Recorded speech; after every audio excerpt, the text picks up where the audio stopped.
We've all heard the saying, don't judge a book by its cover. Well, you know everyone does. We all do. Think about on the first day of class, if you walked in and you saw me looking like this, what would you think? What would your thought be? Would you be excited? Or would you think about taking a U-turn and leaving the class? Like, oh my gosh, what did I get myself into? But now, what if I do this? Come in the first day of class looking like this. How do you feel? You probably feel a lot more confident and maybe even excited for the class. Oh, what we're gonna do today. We all have these kinds of thoughts. We don't think we do. We try to avoid them the best we can, but we all know we do. Think about even going on a first date or any date. What if I meet you on a date at Costco? How would you feel? I probably wouldn't be married to my wife if I took her on a date to Costco for the very first time. But if I take her on a date to Lake of the Isles, what I think one of the nicest lakes in the Twin Cities, the beautiful homes around there, it's much quieter, it's a peaceful lake. You know, we have a nice dinner, we sit and we chat. That's probably very romantic, and hopefully someday she will be my wife, which so she is my wife today. But these things really matter. And so today we're going to take a different approach to the class, and we're going to sort of do it through the lens of how can I make myself better, whether it's for job interviews or at your job and just getting promotions and becoming more successful. These things, unfortunately, they all matter. So what we're going to talk about today, positioning statement, right? Again, like think about if you go to work or your first interview and you wear the regular clothes you wear every day. Will you get that job? Potentially. And in a perfect world, you would get the job because we only judge based on people's ability. But if you show up to your first interview wearing a suit, looking like an all-star, you know there's a much higher chance of getting hired. Even every day at work, they might say it's casual wear, but if you dress nice, people notice. And that makes a difference, and it goes a long way. Because unfortunately, people judge often by the way that we look, by the words that we use, by the way that we sit, by our personalities. These things often have more influence into our image and the success of our career than it does actually the ability. But we also do the same thing when we buy products. We care about the image of the product more often than we actually care about the quality.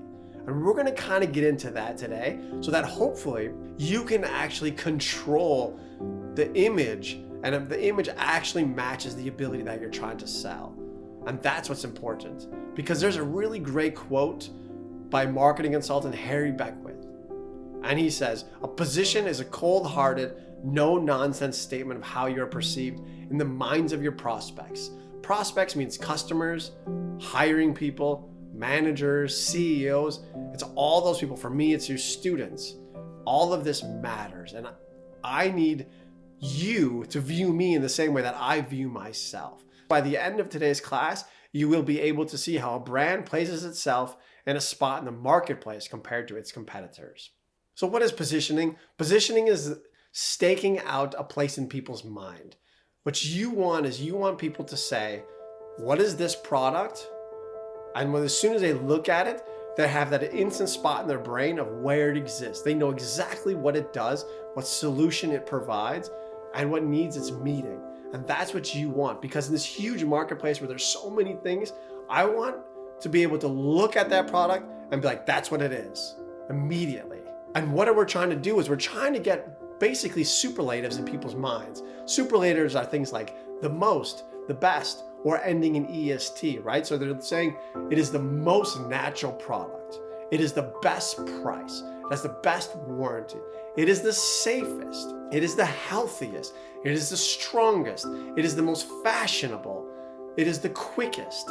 We want things like this. And whether it's a brand or it's you at work, it's the same idea. You want your boss to say, hey, I have this problem. Who should I get to fix it? Oh, you know what? I know Sally. She's the smartest. I know Tom. He's the best at computers. Or Clara is the best at Excel. We want these types of things in people's minds because all of us have one or two great skills that we want to emphasize. And that's what it is what is that skill? How are we going to put it out there so people know what it is and it connects directly into that place in their mind? So clear brand positioning statements are really powerful because they help consumers categorize where these brands fit compared to their competitors. Think candy bars. We know there are multiple candy bars that are out there, but we know which each one is slightly different from the next one based on this positioning statement or based on these superlatives or these one or two specific value claims. And the same thing is at work. You're in a team of 5, 10, 15, 20 people, but where do you sit compared to them? What is your skill that you are the best at that makes you unique or special compared to your teammates? So ultimately, what is a positioning statement? The first thing, it's not a tagline. It's not like a slogan. It's nothing like that. It's an internal statement. You don't go around, you don't tell anyone else what it is. That's why we don't know what brands are. You can't really Google it and find out what it is. It's for you on the inside. It's for the managerial team on the inside. But this puts you on a path to success. So ideally you sit down, you write it out what it is, and then once it's done, you look at it every day. You think about, okay, this is who I am. These are the clothes that I wear. This is the hairstyle that I have. This is how I talk. These are things that I'm gonna excel at. These are things that I'm gonna try to ignore because I don't wanna show that I'm weak at those. And then you think like over time, you build up an image at your company or in your career of you being this one person, just like brands do all the time. So what's important is you don't choose a large portfolio of things you're amazing at. You pick one or two things. So there's obviously some strategic in there, but a lot of it's based on who your customer is. We've already talked about segments and we talked about target markets. And once you know these and you know what they care about, you know which claim to make to say, this is what I'm the best at, because I know that you need this to become successful. You need this to solve the problems that you have. So a positioning statement is made up of four main things. So the first thing is your target market. You need to define who your target market is. The second thing, what are you good at? What is your actual value? Like, what is that one thing that you're gonna be the best at? Then, what you need to do, you need to give some kind of evidence to prove that you're the best at this. So people always say to me, well, Corey, my best skill is I'm a hard worker. Everyone thinks they're a hard worker. No one says they're lazy. So what your job is to come up with a story that proves you are a harder worker than everyone else. Right? You need to have some kind of evidence to prove that you're the best at that one specific skill. If it's a brand, you say, yeah, we're the healthiest because we have the most protein. You show you have the most protein. And the last thing, which is different, and sometimes it's kind of confusing, you need to state who your competitors are. You need to know who your competitors are, and you tell people, because then people know where you belong in the marketplace. But if you state who your competitors are, then it's easier to understand, oh, okay, that's where they are in the marketplace. So if you take a second and you check down below, I actually pasted a skeleton of what a positioning statement looks like, but I'm gonna give you a couple examples here, and then we'll be done with today's lesson. Because we've been talking about who we are, I'm gonna give you an example of myself. So imagine I'm applying for a job at General Mills. I'm applying for a brand manager position. So I'll read you mine, and then you can look at it and I'll kind of explain it. So you can check it out here on the screen. For brand managers looking to build a successful team, Corey Nelson is the only candidate among all applicants that offers the ability to build brands from the ground up, because he has built two very different brands, an online cosmetic brand and an international hops brand. So the first one is, who's the customer? The customer are brand managers looking to hire someone, right? They're looking to add people onto their team. The second one, who are the competitors? The competitors are other applicants, other people looking for this job. We're also going to interview. Then the next thing is, what is my value? So I said, oh, I can help build you a successful brand.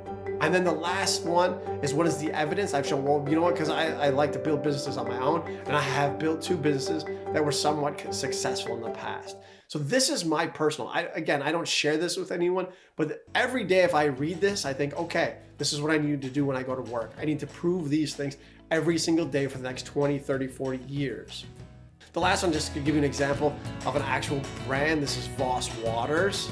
It says, for middle-class consumers looking to make a design statement with their choice of water, Voss is the only brand among all bottled waters that offers the purest and most distinctive drinking experience, because it derives from an artesian source in southern Norway and is packaged in a stylish, iconic glass bottle.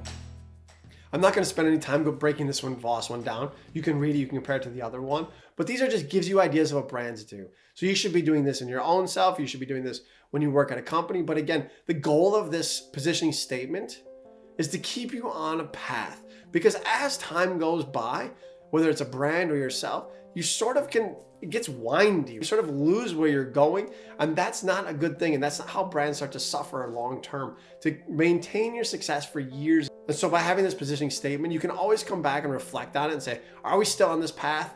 And if you slightly come off, then you fix it. Hey, you know what? Lately, our customers are viewing us differently than the way we view ourselves. What are we doing wrong? What's the error? What's the flaw? And then you can start to make adjustments to bring it back. So hopefully by the end of today's class, you will be able to see how a brand places itself in a spot in the marketplace compared to its competitors. So I think today's lesson was a different approach. I think it has a ton of value for this class and for your own personal life. I hope you learned something. I appreciate you taking the time to come and watch our class. It means so much to me. Take care, stay safe, and of course, I will see you soon.